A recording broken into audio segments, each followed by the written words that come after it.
दक्षिण से।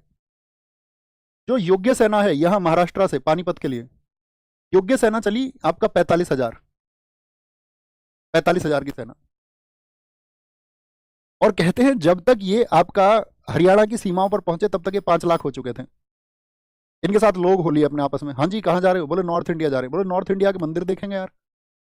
इनके साथ में कहते हैं बहुत सारे नौकर, बहुत सारी स्त्रियां, बहुत सारे किसान जिन्होंने कभी लाठी भी नहीं चलाई, ऐसे बहुत सारे लोग इनके साथ हो चले। वो संख्या हो गई 5 लाख। अब 5 लाख की सेना को तो बहुत सारा भोजन भी चाहिए खाने के लिए। अहमद साहब अब्दाली के पास ट्रेंड 60,000 सैनिक है, तोपची है उसके पास में, गोला चलाने बंदूक चलाने वाले लोग हैं, अच्छे घुड़सवार है उसके पास में, अच्छा ऊँटों पर सवार है। ये इसको लाइट में ले रहे हैं। ये कह रहे हैं हम तो कोई दिक्कत ही नहीं है, युद्ध को जीत जाएंगे। देखो इनके बेटे हैं।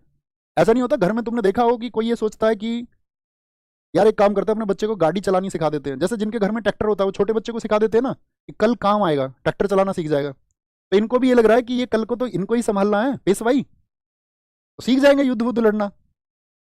अब इतनी बड़ी सेना लेके गए, कहते हैं कि इस टाइम पे अगर रास्ते में इनको मिले सूरजमल जी, सूरजमल जी का प्रभाव था मथुरा क्षेत्र में, अब तुम उत्तर में जा रहे हो तो उनकी मदद लोगे ना।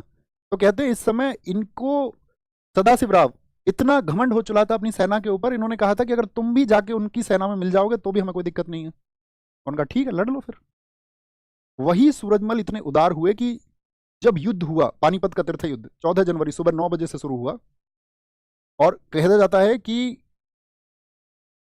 अगर फर्स्ट वर्ल्ड वॉर और सेकंड वर्ल्ड वॉर को छोड़ दिया जाए, क्योंकि फर्स्ट वर्ल्ड वॉर में लोग मरे 1 करोड़, सेकंड वर्ल्ड वॉर में लोग मरे 5 करोड़, सिंगल डे में कहीं पर यदि सबसे ज्यादा लोग मरे हैं किसी युद्ध में, युद्ध में वॉर की बात कर रहा हूं मैं, तो पूरी दुनिया में पानीपत का तीसरा युद्ध है। कहते हैं मराठों में ऐसा कोई घर नहीं था जिसने किसी ना किसी व्यक्ति को ना खोया हो, सिर्फ मतलब बिना प्लानिंग की वजह से। क्योंकि इस समय रघुनाथ राघोवा, मैंने कहा इनके भाई है, बेहतरीन कमांडर थे, बेहतरीन, लेकिन उनको नहीं भेजा बालाजी बाजीराव ने। वो अपने बच्चों को आगे देखना चाह रहे थे कि उनके नाम पर एक विजय लिखेगी उत्तर की, हमारी टक्कर में कोई है ही नहीं। इस तरह की गलतफहमी नहीं हो जाती किसी किसी को, वो गलतफहमी हो गई। तो क्या बोलेंगे, सदाशिव राव थोड़े समय के बाद में ही अपनी सवारी पर नहीं दिखे, मराठा सेना में एक भगदड़ मच गई, और मराठा सेना में जब भगदड़ मची दोनों लोग उसमें मारे गए, विश्वास राव भी, आपका सदाशिव राव भी। और वो घायल सेना जब लौट रही थी तो सूरजमल जी ने उनका इलाज और उपचार कराया सबका। इतनी उदारता उनकी वहां पर देखी। बात क्लियर है ये सारी। पानीपत का तीसरा युद्ध कौन, ये पक्ष क्या हुआ, ये पक्ष हो गया आपका विजयी। कौन थे इस समय पर आपका तीसरे पेशवा, बालाजी बाजीराव हैं, बालाजी बाजीराव, ये बात याद रखेंगे। ओके। अब बीच में क्या हुआ यहां पर के, क्या हो गया यहां पर, जैसे ही ये खबर मिली बालाजी बाजीराव को, तुरंत ही उनको क्या आ गया, आपका हार्ट अटैक आ गया अपने दोनों बच्चों की।